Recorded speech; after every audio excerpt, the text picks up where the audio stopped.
Welcome to another episode of The Brand Called You, a podcast and podcast show that brings you leadership lessons, knowledge, experience, and wisdom from thousands of successful individuals from around the world.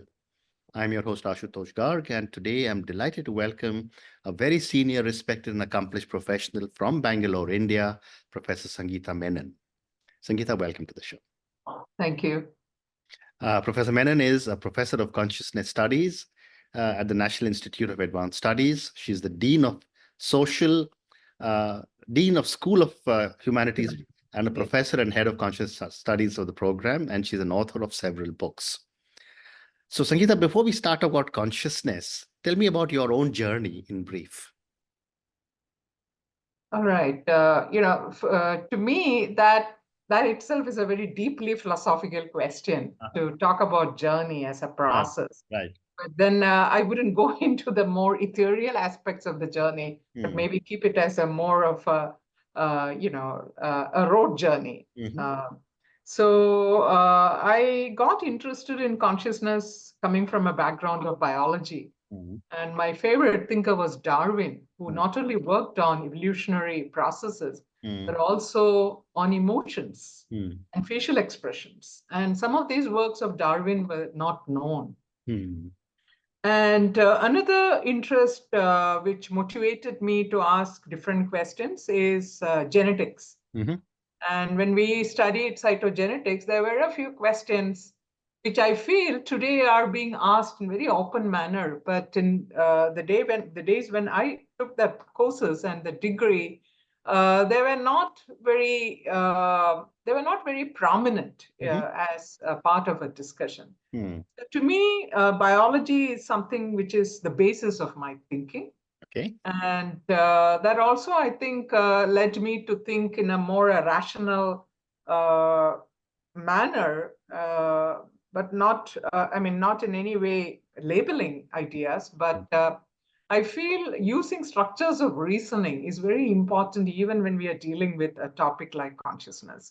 So I started the program in consciousness with one of my colleagues, Professor B.V. Srikantan, who retired as the director of Tata Institute of Fundamental Research way back. And that was in 96 when I joined NIAS as a fresher, as a fresh scholar. And since then, we have been doing several programs and courses and so on. So today, I think it is one of the most well-known programs focusing on consciousness as such, and not just in a theoretical or not just in a very reductive scientific manner, but to also understand how the human self can be nourished, how the human self can be actualized in its better, it's in its more colorful and its more liberative forms. And particularly, I think that's important in today's context. So so the journey is from biology to philosophy to consciousness. And I joined this institute called National Institute of Advanced Studies in 1996,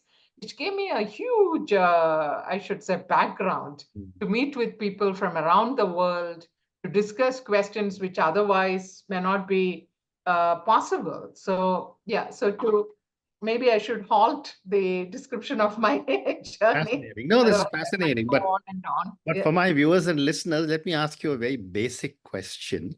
Is how do you define consciousness in the context of all the work you are doing? Yes. So this is again a question which is posed by many people, not only just you, but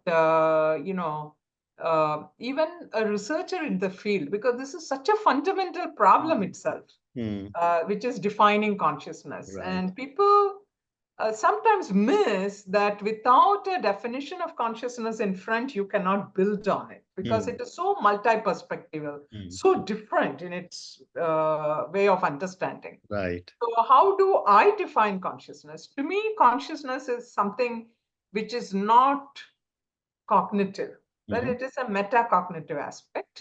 And bridging on higher capabilities such as awareness, and also the possibility for us to exist as a collective entity than an individual entity. So to me, consciousness is that which brings us the elements of collectivism in each one of us as a human or as any animal species. Mm. So to me, consciousness is equated with something which is collective, something which is metacognitive, and something which also directs us to deeper layers of well-being, if I may put it. Yeah. Well said. And how does the concept of the core self contribute to the field of consciousness? Yeah, so in the discussions in consciousness studies, there are arguments and debates where a self exists at all. Do we need a self at all to talk about consciousness? And this debate is interesting, and it has evolved also in the last 20 years. And the nature of self, which is discussed in consciousness studies, is also having a varied, what should I say, varied representations. And at times it may be represented as a linguistic self, at times as a functional self, a cognitive self, and at times there's a no self at all. You don't need a self at all, but all the cognitive functions are just enough to give you what you experience and to explain what you experience. So to me, a core self, what it means is a self which is continuous. That's what I mean by a core self, which is continuous and which is not constructed perhaps, but which is more basic, more of a substratum nature and more fundamental. So to me, such a concept is so important, even to explain memory, which many people and other traditions also think perhaps memory is something which aids you to help understand self, and you don't need anything else. To me, even to understand aspects of memory, aspects of imagination, you need a continuous self. Very interesting. Very interesting. My next question now for you is, how does the relationship between the brain and the self shape our understanding of the consciousness? Yeah, so this is again extremely exciting, and thank you for asking me this. Can we talk about consciousness without our brain? Can we talk about brain without our consciousness? I think both these questions are going to hit a wall. So we should not allow that, and we should have the free flow of ideas and possibilities of understanding such a complex phenomenon as consciousness. We should keep it going. Definitely, the neural functions have an implication on how we experience the world. And there's a lot of research and literature on this, whether it is related to our emotions, whether it is related to the meaning which we give to our experiences. And the brain has a fundamental role in giving us feedback of our experiences and helping us navigate a biophysical world, a biophysical cultural world. Right. And there are so many ideas in this discussion which we can bring in, such as proprioception, which is a combination of our cultural abilities and cognitive abilities. So the brain and the self continuously interact with each other, give feedback, feed forward and feedback, and make our life much more functionally easier and meaningful. Fascinating. Great response. Thank you. My next question is that what is the significance of distinguishing between self-sense and body sense in consciousness studies? So the body, again, it has that the concept of body, again, has gone through a lot of changes, modifications, if you look at the historical development in philosophy itself. Right. But then if you look at some of the Eastern traditions, Indian, Chinese, and other Asian traditions, the idea of body itself was complex and layered. Correct. But the mainstream view about body is something which is physical and something which is somatic. And so the sense of the body is something which is based on our perceptions, like seeing, hearing, touching, etc., etc. So it is a more a sensory mechanism, which is very layered and complex. And that's on one side. But then there are many other takes on what is the body, which is more political and social.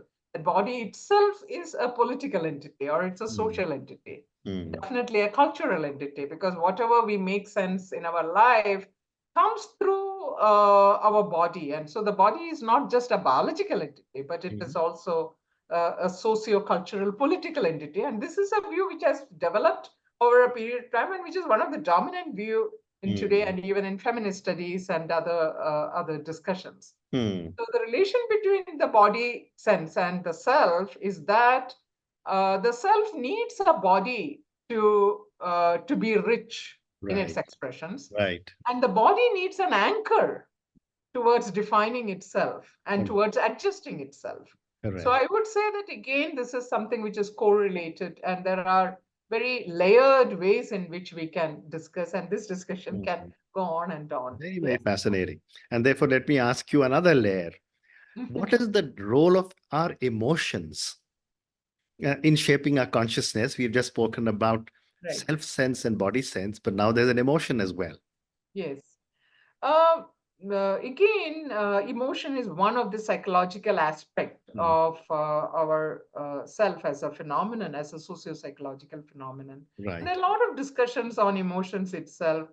And this is again, this discussion on emotion goes back to millennia. And even if you look at the East, you have a text like Natashastra, which talks about emotions and gestures in a very detailed manner and with physical taxonomies giving physical details.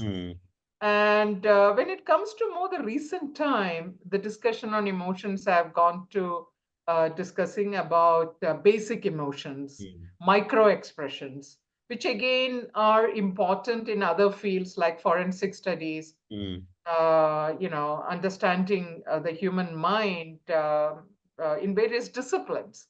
So emotion is something which is partly physiological and partly psychological. And again, we remember William James' perspective on emotions and how it performs a physiological function as well. So the self gain its contour through the emotion, and the emotions themselves have the power to bring in the various aspects of ourselves, whether it be basic or whether it's be higher. So, for example, when you can be angry, definitely anger may not be a great possibility for us to bring in the best from us. But then when we have love towards someone, compassion towards someone, then there is an occasion for us to bring in the best from us.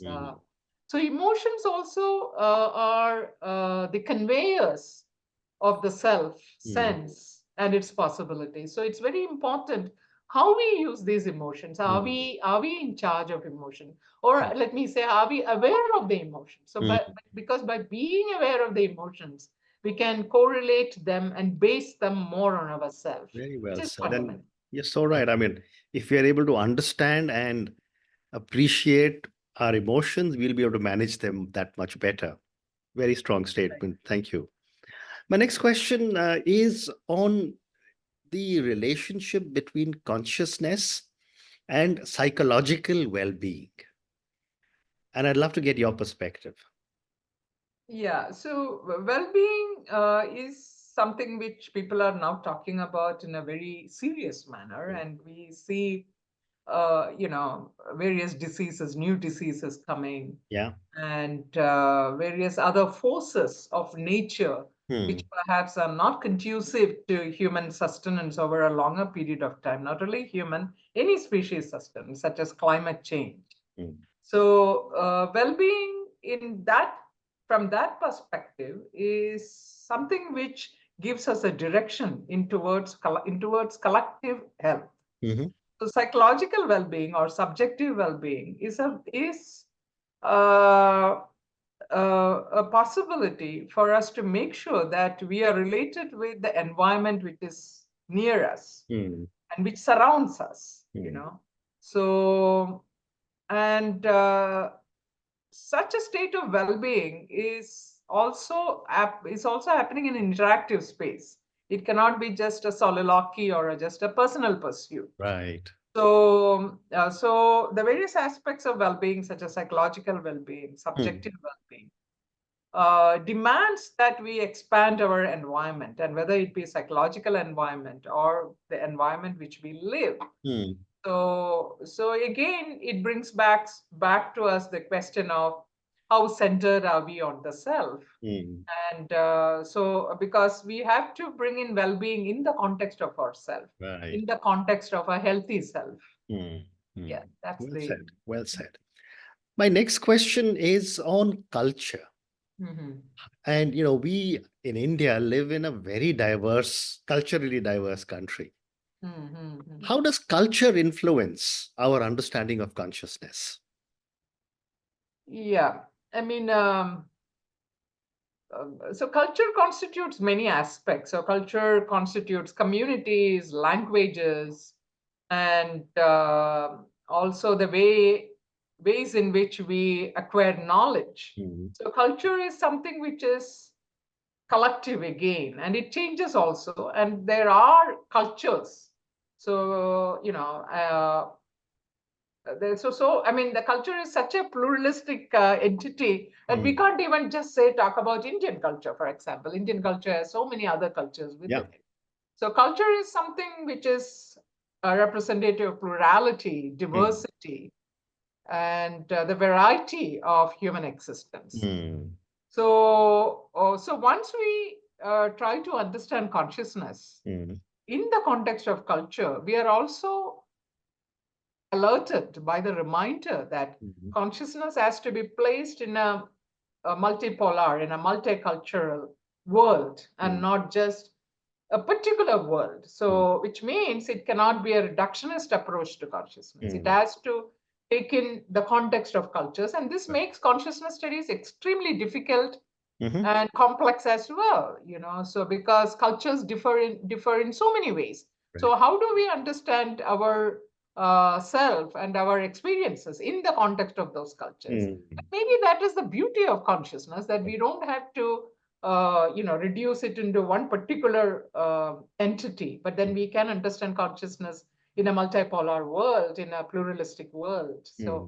So therefore, I think culture gives us that reminder that consciousness is so complex, so layered, and it cannot be reduced to any particular perspective. Hmm. Fascinating. When a few minutes back, when you were speaking about consciousness, you know, when it comes to India or the China and the East, a lot of work is also happening in the West. I wanted to ask you, how does your work integrate Eastern and Western perspectives on consciousness? Yeah, so I would say east, west, north, and south, because Mhm. today again the directions are changing. Right. And because when we call what we call as West, which is more of an Anglo-Saxon, Correct. American, European, Hmm. world, Hmm. and the East as more of Asian origins and so Hmm. on. But I see that people are now combinations of East and West and North and South. Hmm. So because people are traveling, people are getting influenced by different ways of looking at things because they live in different places. They are also open to various ways of knowledge. Hmm. So unlike before, where the West and East and West were disconnected, Hmm. today travel, cuisine, culture, and knowledge and the electronic spaces Hmm. have allowed us to move back and forth, and north and south and east and west. So Hmm. I would think that consciousness today is also interesting because artificial intelligence has come in a very big manner, Right. and this again is a unifier, of different cultures. But Hmm. having said that, I mean, let me also say something, because that's a culture prominently which I come from, which Mhm. is a culture of India, or culture of what you call as the Darshana tradition, if I put Mhm. in the Sanskrit word, because Indian again may not be serving justice, because what Right. is Indian is a question. Right. But if you talk about the classical systems of Indian philosophy, I would say that Advaita Vedanta is a philosophical tradition which has influenced me a lot in my thinking. And I also feel it has a lot to offer to consciousness studies, both epistemologically, which is constructing and deconstructing the aspects of knowledge and awareness, and also the aspects of the experiencer, who experiences. And these questions are very clearly asked in some of the texts of Advaita Vedanta. And so that would Well be. said. Very well said. I'm a great follower and believer in Advait Vedanta as well. So I completely agree with what you're saying. I have time for two more questions for you. Yes. My next question is, how does your work contribute to the broader field of medical humanity or humanities? Yeah.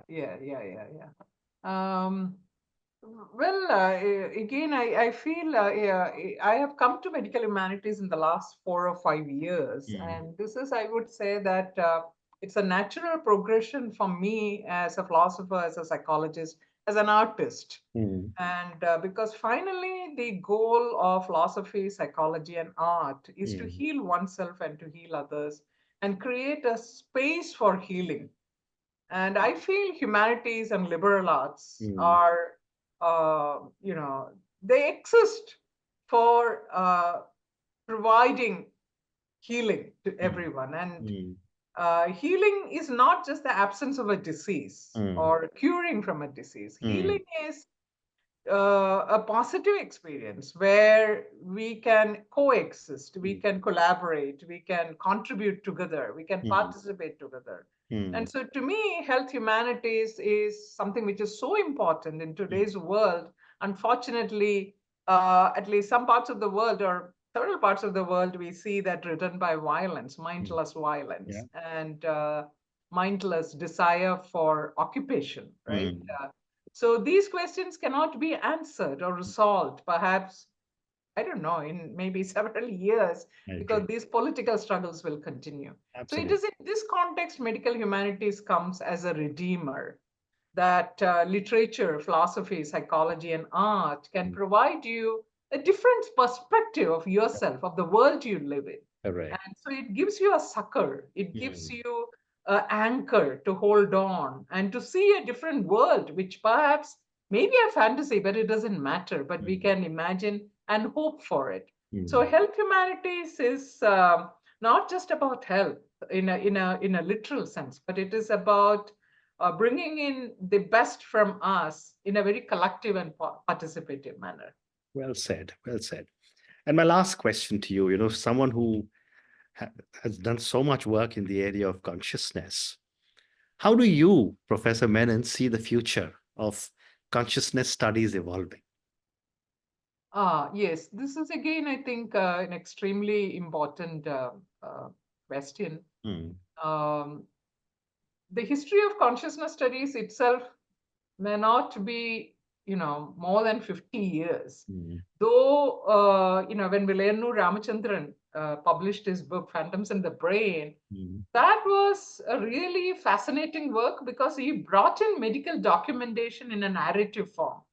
Earlier, clinical documentation was very clinical, or which is more file oriented, right? Yeah. You just entry based. But then he brought in medical histories in the form of narratives, and this changed the way we look at the brain and the self. And so this was on one side, and I think on the other side, in the last 30 years or so, we see that many disciplines started coming together to consciousness. And to talk about traditions from Bharatiya Darshana or Indian philosophy, Darshana Shastra, they always have been interested in consciousness. Because many systems in classical Indian philosophy consider mind and the body as separate from consciousness, and consciousness is explained in a completely different manner. So as I see today, consciousness studies is moving from a very reductive paradigm, which was maybe 30 years before, in the mainstream discussion. It is now moving towards a space where questions on the self and experience have become so important, and questions about personal well-being are so important. Right. And what do we do with the self? It's not enough that we understand how the self is produced or whether the self is produced at all, Correct. but what do we do with the self? So those kind of emancipatory questions or questions of more of artistic nature have come in. And so therefore there is more importance on the qualitative nature of consciousness, the nature of my experience, the nature of your experience, the nature of collective experience. So I would say that the future of consciousness studies is something going to be very exciting, both academically and also in the public space. Academically, it will bring in a lot of interdisciplinarity. And in the public space, it will bring in a different perspective altogether for, I would say, the planetary existence as a whole. Amazing. And on that note, Sangeetha, thank you so much for speaking to me about so many different aspects of consciousness. I mean, I think I learned many new things from you today on the subject of consciousness. You referred to the Darshana Shastra a couple of times. I will certainly now go and read up a little more about Darshan Shastra because I hadn't heard of this so far, but thank you for introducing that to me and to a lot of our viewers and listeners. Thank you for speaking to me, and good luck. Thank you so much, Ashutosh Garg. Thank you for listening to the Brand Called You videocast and podcast, a platform that brings you knowledge, experience, and wisdom of hundreds of successful individuals from around the world. Do visit our website www.tbcy.in to watch and listen to the stories of many more individuals.